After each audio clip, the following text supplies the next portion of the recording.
Sahi ani lepluraba matungda chatliba sahi asidagi Sangai Festival pangthoknaba PR laingana warep lawkre. Warep asi lawbagi maruiba wafamdi kumja lising ani kulumdoigi me ahumdagi state asida thokiba kanglup naiba irang asi haujikti tangdu laitaba phibam amada tapna tapna hanjinba hore haukiba tha khara asida pamdaba thokdok thokbagi pau tadre haibasida mapung oigani. Adubo kanglup naiba irang aduna maram oiduna mioi lising mumpurom lanjen aduna relief camp singda amadi atai mafam singda changjafam lawduna leiri makhoi mayam mayumda hanjinba ngamdre.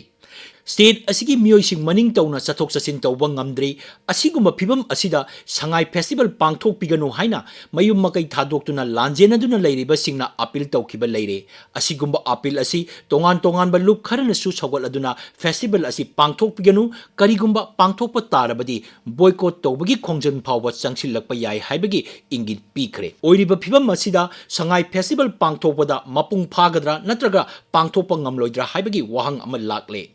State asida lam koiba mioi kayagi puning chingsinaba kumja lising ani nipan gi December thada Manipur Tourism Festival pangthopa haukibani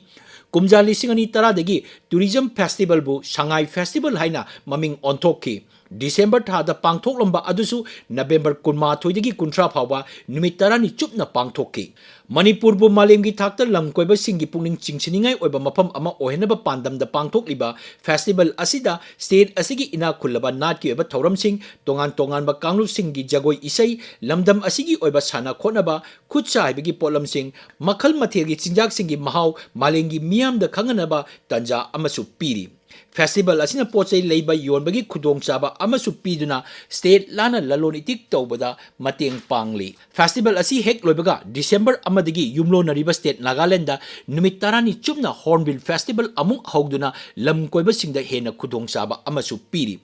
Festival asi ahobadadi Imphal gi hapta kangjaibu khakta pangthok lambadagi Moirang Loktak Ukrul Mauna singma mafam singdasu tongan tongan ba thoram sing pangthok tuna hena pakthok chokthok tuna festival asi hena mapung phahali festival asi da mapung oina lai harauba raslila pungcholom travel dance amasung music amadi indigenous music performance na singba utpagi khudong chaba phanghali lamdam masigi masana sing sagol kangjai kang yubi lakpi mungna kangjai arambai na singba miyamda uhali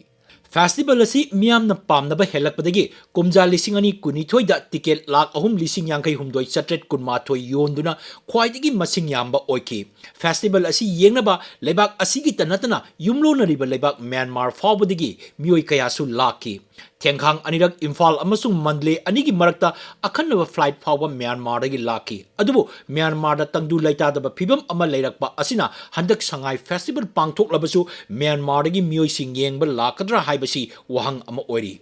Festival asi pangthokpana state asida amadi miyamda kanagani haibagi wakhalonda PR lengana festival asi pangthokna bo warep loba oiram lagadi pendaba khara yaujarabasu thoidona kaidi haina khali adubu state asi mahuksagi phibamda hanjille haiba yanaba pangthoknaba thaurang oiramnabadi tasengna aranba khongthang oigani maramdi hauji mioi lising kaya mayumda hanjinba ngamdana leiri state asigi mioi ayamba national highway yauna state asigi mafam singda maning tamna chatok chasin tawba yadri asiguma phibam asida state asi tangdu laitaba phibam amada leire haina loba langani aduga nakal amaromdana pangthokadriba festival asina lanjenariba mioi lising kayada karisu kanaba piba ngamloi mahoksadagi hauna festival asina senjau paiba lalon itik chauna tawba masak naiba mioi amadi yaitong khamdongba singda hakthingna khudong chaba pi micham miyamgi oinadi nakoinaba khudong chaba khara khaktani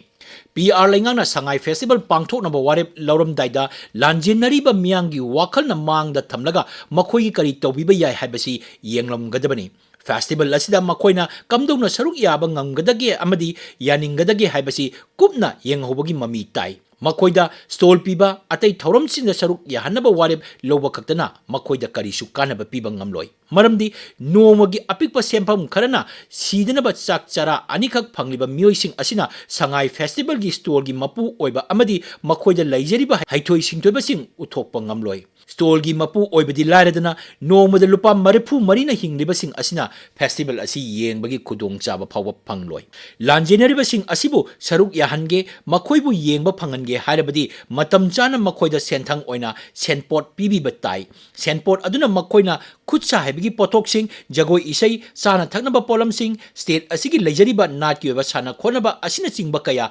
ꯃꯤꯌꯥꯝꯗ ꯃꯄꯨꯡ ꯐꯥꯅ ꯎꯠꯄ ꯉꯝꯍꯟꯒꯅꯤ꯫ ꯁꯝꯅ ꯍꯥꯏꯔꯕꯗ ꯄꯤ.ꯑꯥꯔ. ꯂꯩꯉꯥꯛꯅ ꯄꯥꯝꯂꯤꯕ ꯁꯉꯥꯏ festival ꯄꯥꯡꯊꯣꯛꯄ ꯍꯥꯏꯕꯁꯤ ꯐꯦꯁꯇꯤꯕꯦꯜ ꯑꯁꯤꯒꯤ ꯃꯄꯨ ꯂꯥꯟꯖꯦꯟꯅꯔꯤꯕꯁꯤꯡ ꯑꯁꯤꯅ ꯑꯣꯏꯍꯜꯂꯕ ꯅꯠꯇ꯭ꯔꯒ ꯃꯈꯣꯏꯅ ꯊꯋꯥꯏ ꯌꯥꯎꯅ ꯁꯔꯨꯛ ꯌꯥꯕ ꯉꯝꯍꯜꯂꯕ ꯃꯇꯝꯗꯇ ꯃꯄꯨꯡ ꯐꯥꯒꯅꯤ꯫ ꯐꯦꯁꯇꯤꯕꯦꯜ ꯍꯥꯏꯕꯁꯤ ꯃꯤꯌꯥꯝꯅ ꯁꯔꯨꯛ ꯌꯥꯔꯒ ꯃꯄꯨꯡ ꯐꯥꯒꯗꯧꯔꯤꯕꯅꯤ꯫ ꯃꯤꯌꯥꯝꯅ ꯁꯔꯨꯛ ꯌꯥꯅꯤꯡꯗ꯭ꯔꯕ ꯅꯠꯇ꯭ꯔꯒ ꯌꯥꯕꯒꯤ ꯈꯨꯗꯣꯡꯆꯥꯕ ꯐꯪꯗ꯭ꯔꯕꯗꯤ ꯐꯦꯁꯇꯤꯕꯦꯜ ꯄꯥꯡꯊꯣꯛꯄꯒꯤ ꯋꯥꯍꯟꯊꯣꯛ ꯂꯩꯔꯣꯏ꯫ ꯑꯗꯨꯅ ꯄꯤ.ꯑꯥꯔ. ꯂꯩꯉꯥꯛꯅ ꯂꯥꯟꯖꯦꯟꯅꯔꯤꯕ ꯃꯤꯌꯥꯝꯒꯤ ꯑꯅꯤꯡꯕ, ꯑꯄꯥꯝꯕ ꯈꯪꯗꯣꯛꯄꯤꯔꯒ ꯊꯕꯛꯇ ꯑꯣꯟꯊꯣꯛꯄ ꯌꯥꯕꯁꯤꯡꯅ ꯑꯣꯟꯊꯣꯛꯄꯤꯗꯨꯅ ꯐꯦꯁꯇꯤꯕꯦꯜ ꯑꯁꯤ ꯃꯄꯨꯡ ꯐꯥꯅ ꯄꯥꯡꯊꯣꯛꯅꯕ ꯁꯤꯟꯕ ꯆꯨꯝꯒꯅꯤ꯫